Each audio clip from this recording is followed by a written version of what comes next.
Mari kita membahas mengenai akomodasi. Sebelum dapat memahami sistem optik mata, maka kita harus memahami dulu mengenai prinsip-prinsip dari alat optik.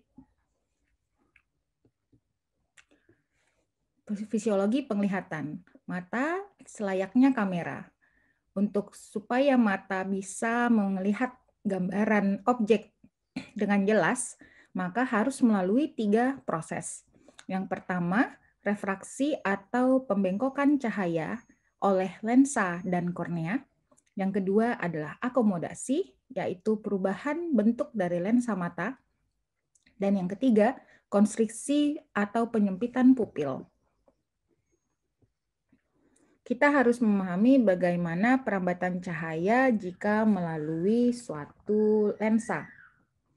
Perhatikan di sini, lensa konveks atau lensa yang cembung akan memfokuskan berkas cahaya.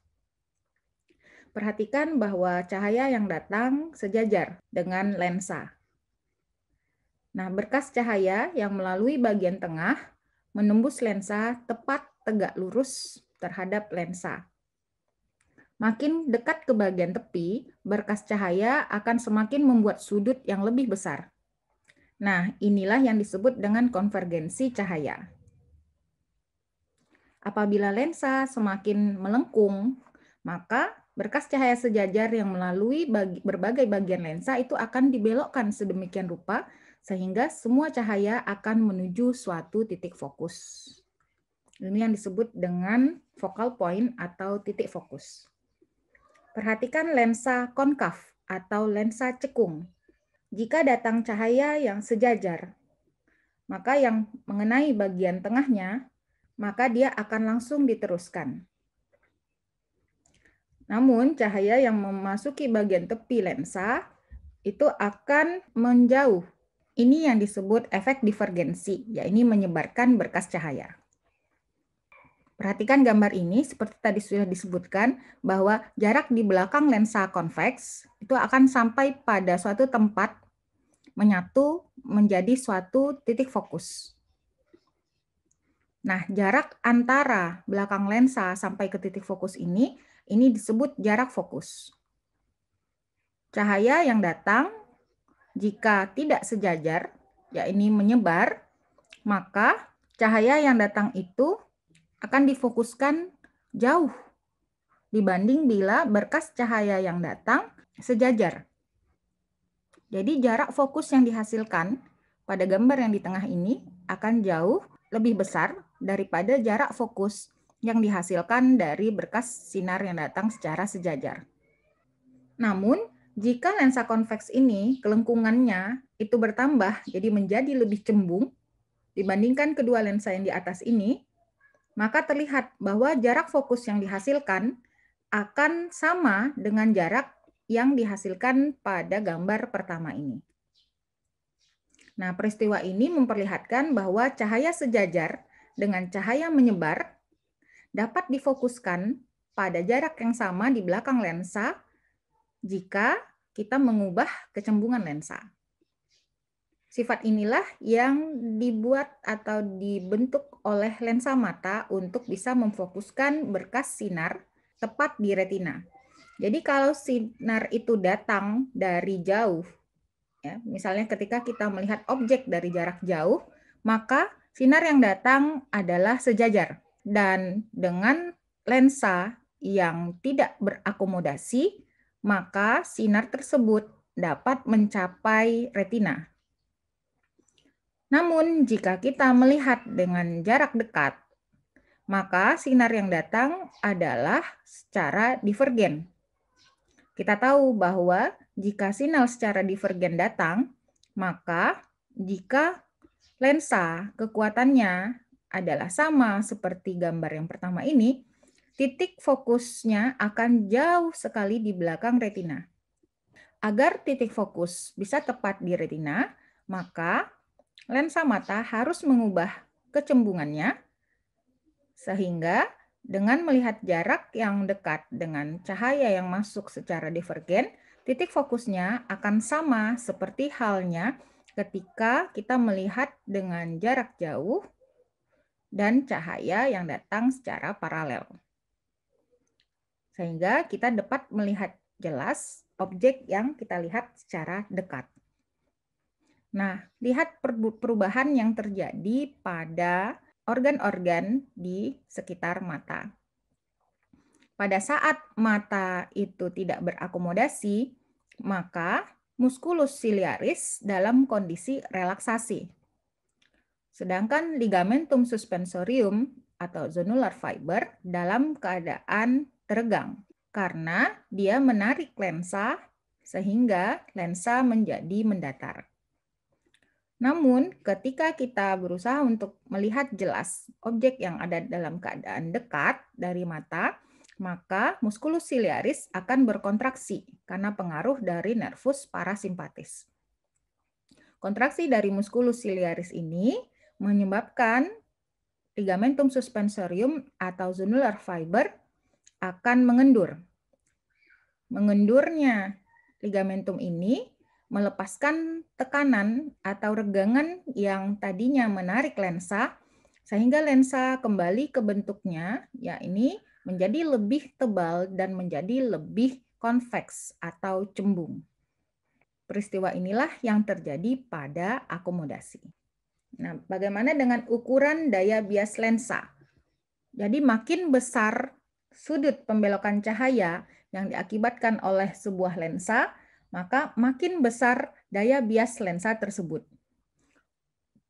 Ukuran daya bias lensa ini disebut dengan dioptri.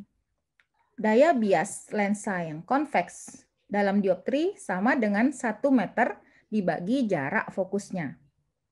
Jadi bila sebuah lensa sferis itu mempunyai daya bias positif 1 dioptri, maka berarti lensa itu dapat memusatkan cahaya sejajar menuju ke satu titik fokus 1 meter di belakang lensa.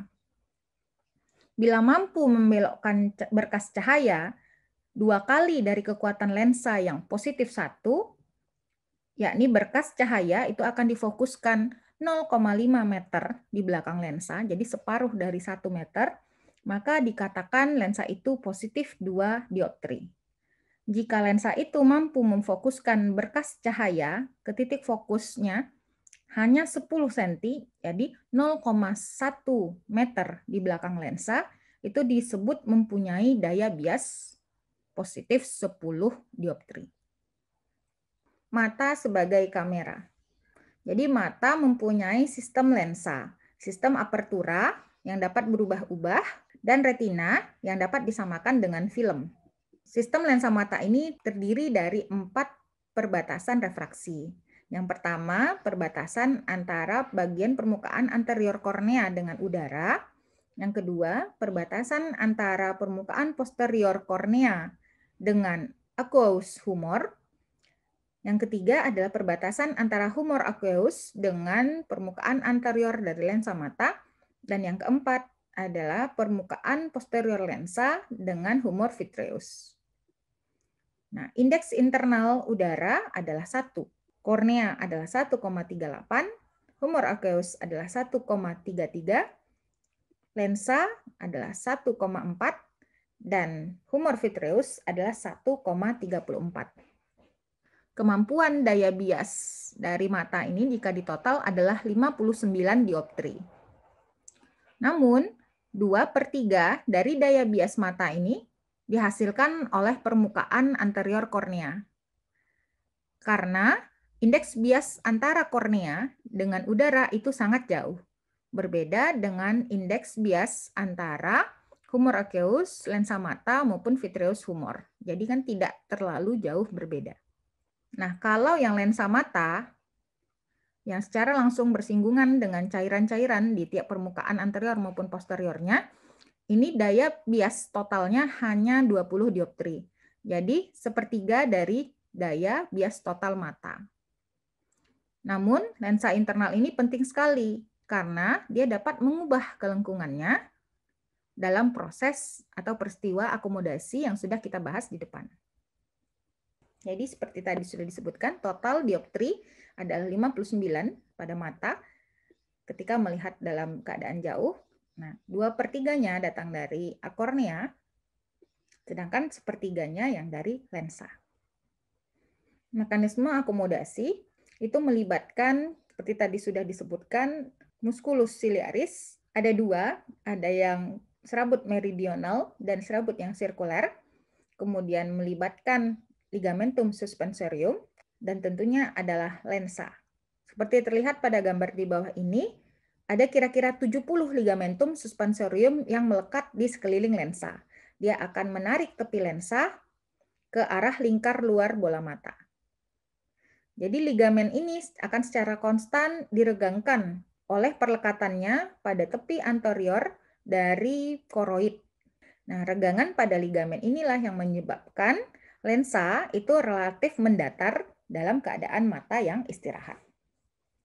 Ini gambaran jika dalam kondisi mata yang istirahat. Jadi ketika musculus ciliaris dia relaksasi, maka ligamentum suspensoriumnya akan teregang.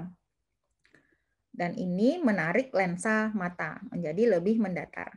Namun, jika musculus ciliaris ini berkontraksi, maka akan mengendurkan ligamentum suspensorium. Karena sifat lensa mata yang elastis, maka lensa mata akan seperti balon, yakni makin mencembung. Tujuannya supaya berkas cahaya yang datang menyebar dapat difokuskan tepat di retina. Nah, pada anak-anak kekuatan refraksi atau daya bias lensanya itu dapat meningkat dari 20 dioptri bisa menjadi 34 dioptri. Jadi, daya akomodasinya adalah 14 dioptri, 34 dikurang 20. Pada dewasa muda, maka lensa tersebut juga masih elastik, namun sudah tidak setinggi 14 dioptri seperti pada anak-anak. Jadi pada dewasa muda itu sudah tinggal 10 dioptri. Semakin bertambahnya usia lagi, maka kemampuan akomodasi juga akan berkurang, kira-kira 2 dioptri ketika sudah mencapai usia 45 sampai 50 tahun. Dan bahkan bisa menjadi 0 dioptri, jadi kehilangan daya akomodasi pada usia 70 tahun.